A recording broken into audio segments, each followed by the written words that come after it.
Cara, o episódio 2 da segunda temporada apresentou um conceito incrível relacionado ao jogo Roy e a mente estar presa à realidade do jogo, baseado naquela teoria antiga de estarmos vivendo em uma simulação. Mas o final do episódio acabou mostrando algo perturbador e até mesmo um pouco sombrio, porque vemos que parte da mente do Morty, que ficou ali chamado como nickname de Martha, aquela que questionava e ponderava sobre as atitudes do Rick, ficou lá no jogo, presa no jogo por sua vontade própria.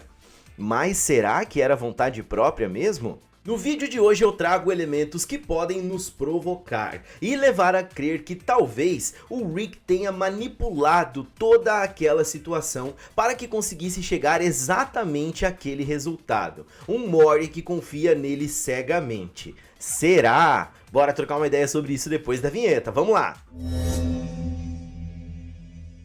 Fala galera, aqui é o Josh, tudo bom com vocês?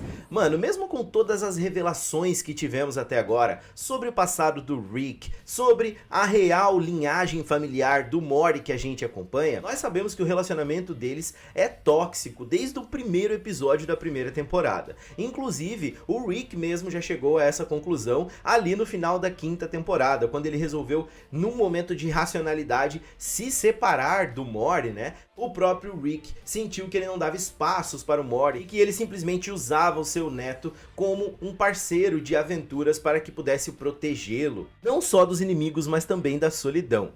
Que profundo isso. Mas se no primeiro episódio da sexta temporada nós tivemos um banho de cânone, no segundo nós tivemos um episódio solto que acabou de uma maneira que pode vir a alterar a forma com que o nosso Morty se posiciona ou simplesmente existe nesse universo de maneira definitiva. A questão é, isso tudo aconteceu de maneira aleatória ou teve algum tipo de manipulação do Rick para chegar a esse resultado? Isso faria todo sentido. Vamos conversar e aprofundar sobre isso já. Agora eu quero te fazer um convite. Se é novo aqui no canal ou ainda não é inscrito, se sim, seja muito bem-vindo. Quero te convidar a se inscrever aqui agora, deixar um like aí para dar aquela força aqui pro canal e também ativar o sininho se você quiser receber as notificações de todos os vídeos e teorias que eu trago aqui para vocês, fechou? Se você já tá aqui comigo no canal, tamo junto e bora pra mais um. Cara, então o que eu trago pra vocês hoje é a possibilidade de todo aquele rolê ali do Blips and Cheats com a Summer lançando um duro de matar, tendo que enfrentar aqueles terroristas, até o rolê todo do Rick e do Morty dentro da realidade do jogo Roy, podem fazer parte de um grande plano do Rick para alcançar exatamente aquele resultado. Ter um Morty confiando cegamente nele, sem questionar, e inclusive isso pode estar ligado ao plano maior do Rick de enfrentar o seu grande inimigo, o Rick Prime. É lógico que a primeira coisa que me fez pensar isso é o fato de que até o Morty perguntou para ele, depois dos acontecimentos ali da revelação de que ele é neto do Rick Prime, se por acaso ele não estaria utilizando ele como isca para encontrar então aquele que assassinou a sua família. E isso faz muito sentido. Podemos chegar à conclusão de que ele foi até aquele universo justamente para isso, né? Para ficar mais próximo de encontrar o Rick Prime. Mas o que dá a entender é que ele realmente acabou se apegando a esse Morty. Mas até que ponto esse apego dele com o Morty é maior do que a sua sede de vingança? Nós já vimos ele usar e moldar a mente do Morty muitas vezes, desde o começo da série. Vamos pensar em alguns desses elementos, cara. O Rick conhece muito bem o Blips and Cheats, é o lugar favorito dele no mundo, e também o jogo Roy. Nós sabemos o quanto ele é fascinado por esse jogo. Nós temos contato com esse jogo pela primeira vez, e nós vemos que o Morty fica totalmente transpassado ali depois que ele sai do jogo, sem saber o que está acontecendo. Enquanto isso, o Rick, mesmo utilizando o capacete do jogo, que basicamente transporta a mente dele para lá, ele consegue conversar com o Morty aqui fora e interagir, demonstrando um controle total sobre a mente dele nesse sentido. E a manipulação do Rick, essa característica tão forte que ele tem, não se mostra somente nos seus dispositivos, mas também nos seus atos e palavras. O Rick já manipulou o Morty usando somente de suas palavras lá naquele episódio bizarro do roubo na quarta temporada. Vocês se lembram? O Morty tinha uma ideia, estava escrevendo um roteiro que teve interesse da Netflix.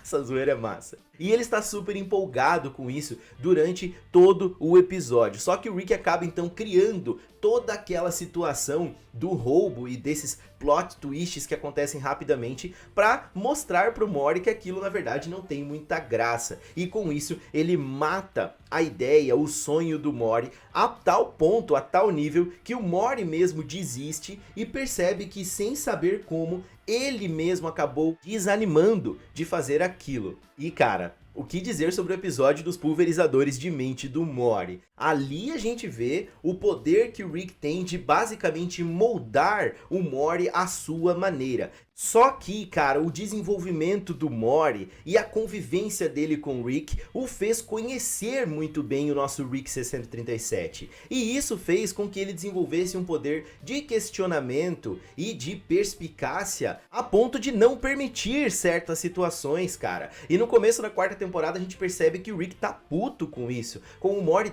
colocando essas barreiras, né, até a família dele, dizendo que se agora ele precisar sair com o Mori, ele vai ter que pedir autorização. O Rick não gosta e nunca gostou disso, ele gosta de fazer as coisas do jeito que ele quer. A questão é a seguinte, e se toda aquela situação do Blips and Cheats tiver sido então criada pelo Rick com esse sentido, com esse propósito? No episódio nós vemos que aqueles vilões ali, aqueles terroristas que aparecem no Blips and Cheats, são liderados por uma versão do Hans Gruber do filme Duro de Matar. Ele diz que todas as civilizações sencientes abordam esse conceito, e se ele tivesse sido avisado da possibilidade de alguém estar lançando um Duro de Matar no Blips and Cheats, e com isso ele resolvesse ir pra lá então, já que ele disse que a cultura dele entendeu o verdadeiro propósito desse conceito do Duro de Matar. Ao mesmo tempo nós percebemos que o Rick entra no jogo para salvar o Mori no momento que a luz é desligada, e quando ele volta ali, ele fala pra Summer então lançar um Duro de Matar. Ele planta essa ideia na cabeça da Summer, mesmo ela dizendo que não sabe, que nunca assistiu. E cara, se tem alguém que o Rick C-137 confia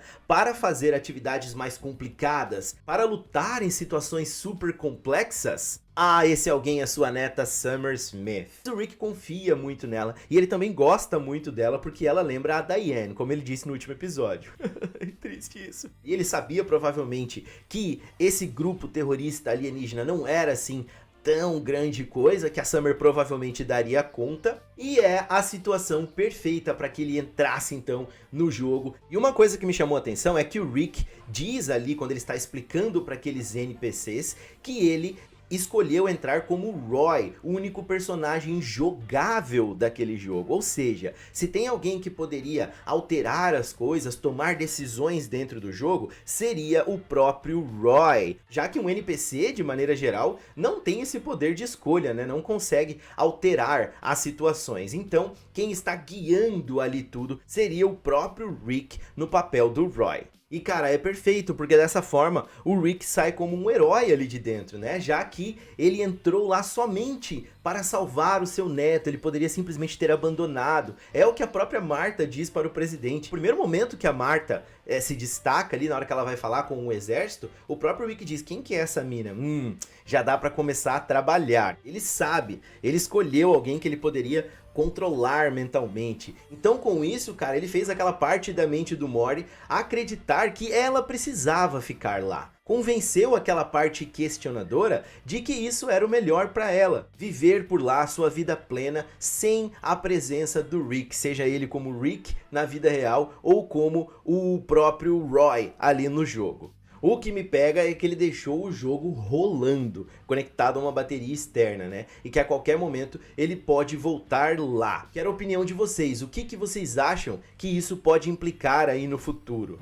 E se você tem alguma dúvida se o Rick seria capaz de fazer isso com o Mori, lembra do episódio 9 da quinta temporada, Forgetting Sarah Marshall, onde o Rick vai pro rolê com os Corvos depois de uma briga com o Mori, e o Mori sai em aventuras com aquele Nick. No momento em que eles estão ali começando a bagunçar a garagem do Rick, o Mori fala pro Nick que é para eles terem cuidado, que eles não podem fazer muitas coisas ali, porque o Rick pode colocá-lo em uma Matrix de novo.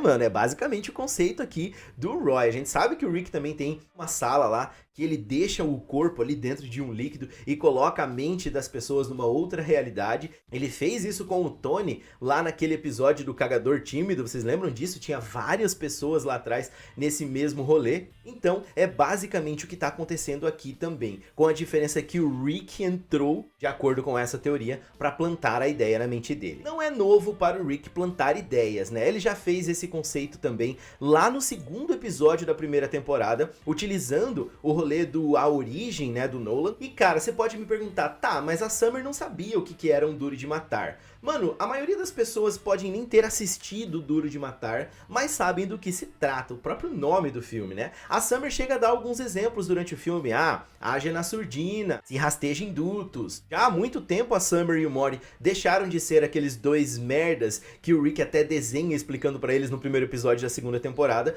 para se tornarem ferramentas úteis para o nosso Rick, já que a Summer não precisaria desse tipo de manipulação, porque ela por si só confia cegamente no nosso Rick. Até por uma questão de afinidade e de identificação. Mas tá, qual seria o objetivo então do Rick em fazer essa manipulação com a mente do Morty? Cara, é a sede por vingança. Isso ficou claramente renovado no primeiro episódio da sexta temporada, mano. Ele quer se vingar do Rick Prime. E eu acredito, como a gente já viu em vários momentos, que o Rick não mede as consequências para realizar, para alcançar os seus objetivos. Enfim, cara, agora eu quero saber a sua opinião. O que você acha desses elementos aí, dessa teoria? Você acha que tem algo diferente? Deixa aqui nos comentários então pra gente trocar uma ideia e quais são as suas expectativas para os próximos episódios. Se você gostou desse vídeo, não esquece de deixar o seu like então aqui, se inscrever no canal e me seguir também lá nas redes sociais. Muito obrigado pra você que ficou aqui comigo até agora.